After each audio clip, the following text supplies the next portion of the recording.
Hello everybody, welcome back to my channel Heart Warriors Tarot. My name is Deanna and this is your daily energy reading for Friday, October the 18th.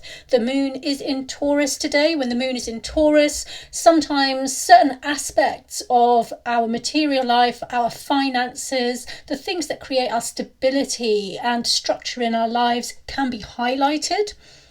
I've got this Sacred She tarot again. I used this one a few days ago. Not a tarot deck I often use because it's very intuitive. In many ways I find this a bit more like an oracle deck, but it seems to want to come out a few times recently. So we'll see what the deck has to say. I'm going to chime my singing bowl, take this moment to just listen to the sound, tune into yourself, your breathing, center yourself, and have a think about where you'd like to put your focus with regards to receiving advice and guidance today.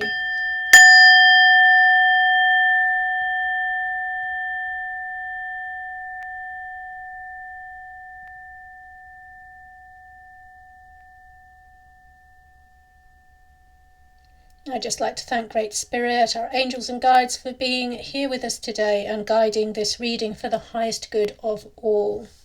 If you are new to my channel, welcome. It's lovely to have you here. This is a reading for everybody, all signs, no matter where you were born, no matter when you were born.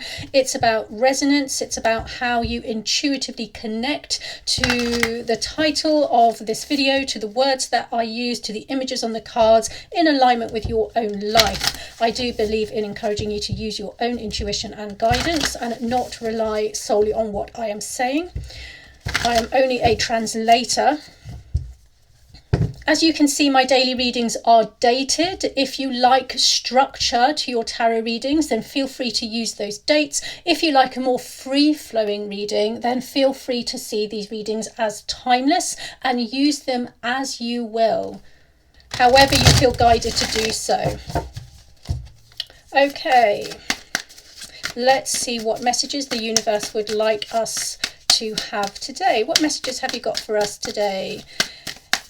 Universe, spirit guides.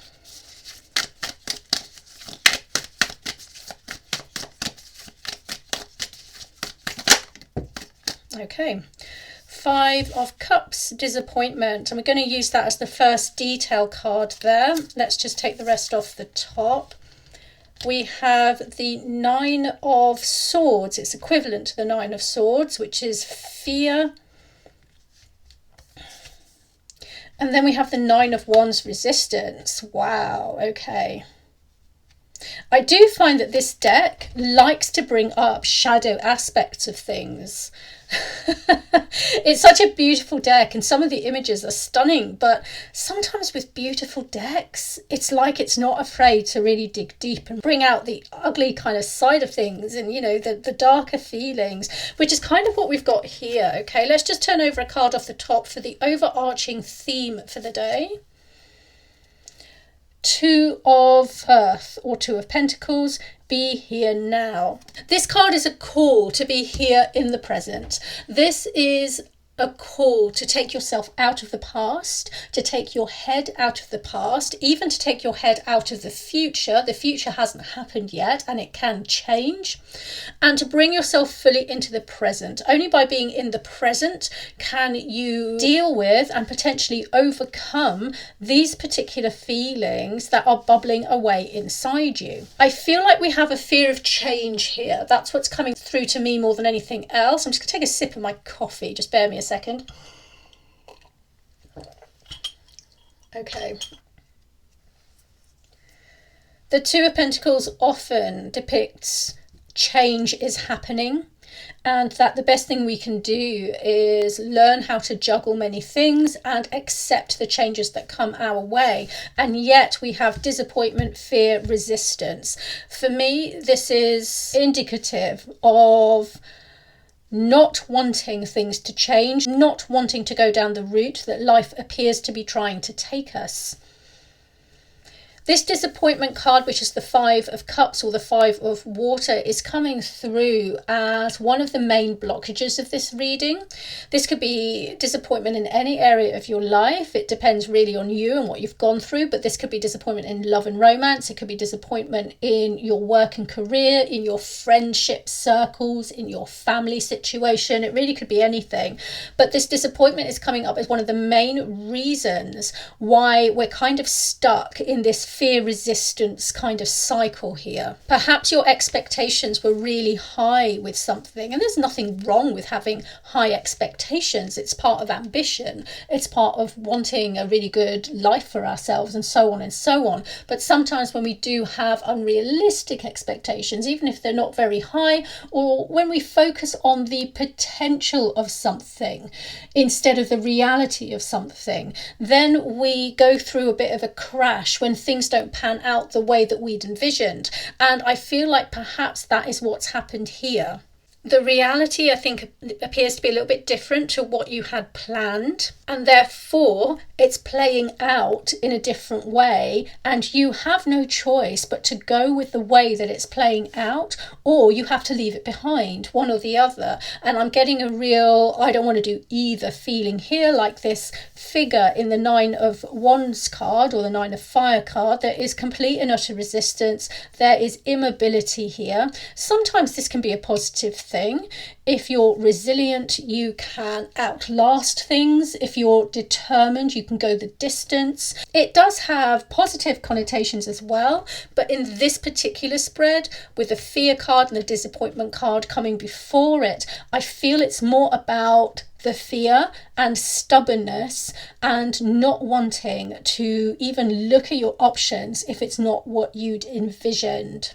Clearly the B here now, the Two of Earth, is part of the advice here, but I am going to turn over another card and put it down for any advice our angels or guides might like to give us concerning this particular issue. Look at that. Frozen. Four of Water, frozen. It's like you've frozen your heart, or whoever is relating to this. It's like the heart has been frozen. It's like you don't want to feel anymore. You don't want to have emotions anymore. You may be very, very sensitive and actually have very intense emotions. So you might get incredible highs when you're happy. You might feel a lot of joy, and then you might also feel incredible lows, like really sad, and as if you're just going to cry all the time and you don't want to get out of bed, and so on and so on. You just might naturally be that sensitive and that kind of person. But something's taken place here. Something's happened to create this disappointment, and it's crushing disappointment, okay? This isn't a little bit of a disappointment. I feel like this is crushing disappointment that has really affected your heart and how you want to feel or don't want to feel going forward. Hence, you have this Four of Water where you are just frozen in place. You don't want to feel, you don't want to move, you don't want to make decisions. It's too scary. It's too scary. There's too much fear here that things are going to change again if you make the choice that you want to make. Sometimes when these feelings come up, it's because we really want something. We really want something to work out for us. We really want to go for that thing, whatever it is.